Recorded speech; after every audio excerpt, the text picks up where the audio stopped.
Hi everyone, hope you're doing well from wherever you're watching this channel, depending on your time zone. Now, the other day, Ruto was meeting with the Kindiki, CS for Interior, the Inspector General of Police, Koome, the PS for Interior, that is Raymond Omolo, and then two deputies of IG. It was in his Kilgore's home in Narok County. So he shared those photos of the meeting. And this meeting was coming at a time when we have seen an escalating bandit activity in Kerio Valley, to an extent where we are told that bandits stormed Ngaratuko Primary School in Baringo North. And when they stormed, they burned the staff room. They also proceeded to burn the head teacher's office. Then also they left with the livestock. That's what was happening there. Very sad story. Then after that, in the news, if you read what was shared in Daily Nation, it shows that Ruto is in a dilemma of firing some of senior officials in his government as far as the issue of dealing with the problem that Kenyans are facing is concerned. Right from health, you talk about fertilizer issue, and now bandits. Those are the issues. This is what they shared. Ruto's big headache. President William Ruto is facing a delicate balance act as pressure amount on him to crack the whip on some of his top government officials amid growing crisis within his administration, from ongoing doctor strike to the fake fertilizer scandal and bandits ravaging parts of the country. The entire story was there. So with that, Ruto is in that balance.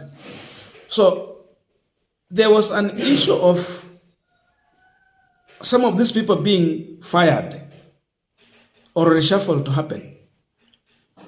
And that meeting could have, might have pointed to that. And to understand this, you have to listen to the majority leader in the Senate, Arun Cheriot, sending the Prime Cabinet Secretary Musalia Mudavadi in the cabinet to question about the competence of IG of Police Koome. He's asking, what is Japhet Koome? That for him to continue being in office, he must step in Kerio Valley or else resign from that office. He has to step there and sort out the mess. This time around, he's not mentioning Kithure Kindiki, who is now the final man in terms of that. He is the head of that ministry. So you see Cheriot trying to come with this kind of statement, and many questions are coming out. So first of all, I want to listen to Arun Cheriot sending Musalia Mudavadi to the cabinet to deliver his message as far as issue of bandits is concerned, and the role of IG of Police, Japhet Koome. Listen to him. There are people who are being massacred by bandits. Na ni ndugu zetu kama sisi hapa. Wanazungumza lugha hii ambayo tunazungumza. In fact, Prime Cabinet Secretary, you know the office of the Inspector General is an independent office. Saa ingine mimi naona watu wanatafuta Kindiki, wanasema sijui nani. Nilikuwa nataka nikuulize, na ule mtu tulipea kazi ya Inspector General alikuwa anaitwa Koome, alienda wapi? Mbona sisikii sauti yake? How can you be Inspector General of Police and Kenyans are being killed and maimed every day by watu wanapigwa risasi na hatusikii chochote? In fact, mwambie tafadhali atoke Jogoo House hapo pahali yako na tusikie akizungumza from Kerio Valley where our brothers and sisters are being murdered and killed every day. Kama ameshindwa na hiyo kazi ya kuchunga amani Kenya yetu, then aondoke tu kwa ofisi, tupate watu wengine who can ensure that the lives of our people are safe. because we feel very bad about what's happening in Kerio Valley. We cannot be quiet. And I want to request the church that you really pray for our brothers and sisters wale wanaishi winning. So please, Prime Cabinet, wakati mnakaa katika baraza la mawaziri, speak up for our brothers wa Kerio Valley and demand that the IG takes lead of our police service in ridding our country of those bandits that are ravaging the lives of our people. Now we are continuing this final discussion, but just a quick request for those who are watching and you have not yet subscribed, please consider subscribing. To our returning subscribers, I must say thank you so much. And again, to all our viewers, please give this video a thumbs up. Thank you so much, and back to this discussion. Now, before we go to Cheruiyot's position as far as the bandit activities going on, one question we are asking here. If you remember, when we were nearing to election, Ruto once said that cattle rustling was a previous government tool to finish him politically. That was William Ruto. He said the government of Uhuru Kenyatta had allowed that bandits to thrive in Rift Valley so that they can bring him down politically. That was during a presidential debate. Today he is in power. The question is that why has he not finished that kind of activity? So this bandit activities is in favor of who? Now that he's in power, there's no who to blame. So who is he going to blame? He must blame himself. If indeed he said that it was a tool being used against him, that people were sponsoring this in the interest of finishing him politically.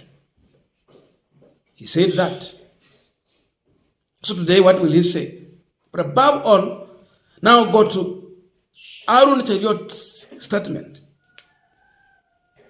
You listen keen, you see Cheruiyot is trying to throw the IG Japhet Koome under the bus to serve his political friends in the cabinet. Because now, these people are on the chopping board. To some extent, they have failed. If you talk about bandits, the first person you are going to address is none other than Kithure Kindiki. Kama ni siasa tunaongelea. So Cheruiyot, as a politician, the person that he should be addressing directly here is none other than Kithure Kindiki. He has failed. But now he's going for Japhet Koome. He's saying that Koome should resign. What about Kithure Kindiki? How many times has Kithure Kindiki stepped in Kerio Valley before you talk about Japhet Koome? How many times? And who told us that he will finish bandits? Was it this administration? Kithure Kindiki confident they talked about that. So he knows that there is that balance that Ruto is facing to deal with this issue. Because the people he can fire and elect quickly ni watu kama Kithure Kindiki. He appointed them, he can fire them at any time without any question, and you can't take him anywhere, including even to the court. You cannot. He has been given that power. But to IG of Police Japhet Koome, we still remember what he said at one point. He told us that Raila hates him because he is a Meru. That was during the mass action in this country when we were protesting against high cost of living.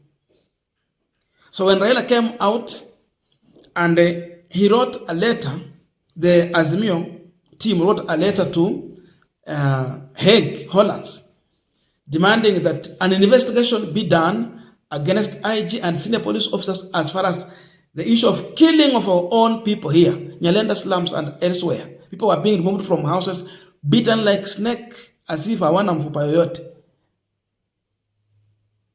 So when Raila talked about that, when the letter was delivered at Hague, he said Raila hates him because he's a male. Today, now he knows who hates him. Raila is nowhere. Raila spoke for the people who had suffered. Today now, those who praised him during mass protest, those who praised him when he ordered the police to beat Kenyans, they are now turning against him in favor of their own political friends in the cabinet. So the focus has to change from focusing in the Ministry of Interior, Kithure Kindiki as the head, to now the IG of Police, Koome, as an individual in that office. Mambo yanabadilika sasa. The focus is elsewhere.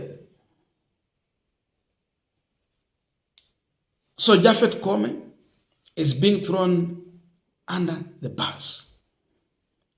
He has to carry this burden. Today Raila is nowhere, so utasema nani? And by the way, as all this is happening, our officers in Haiti, before the request was 1,000, now they need 4,000 to add on that 1,000, making it 5,000. All this is being given first priority when our own people have been terrorized by bandits in Kerio Valley and elsewhere. So where is our focus? Is it on the taxpayers who pay so that the officers can be given their salary and serve them? Or the other outside forces that comes in with that demand? Where is the focus?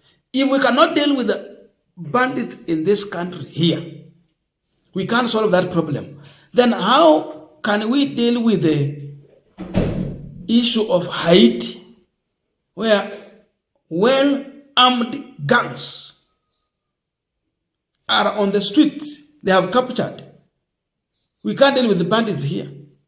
Wale watu wamejihami kabisa vilivyo. How can we manage that? That's a big question. Haiwezekani. That is a lot. So we are seeing that kind of issue playing here, where now there is that shift of blame. How I want to defend her, how I want to defend her, and that is Kenya Kwanza for you. I don't know your views, but let us be in the comment section to continue with this discussion. Thank you so much, and see you in our next video.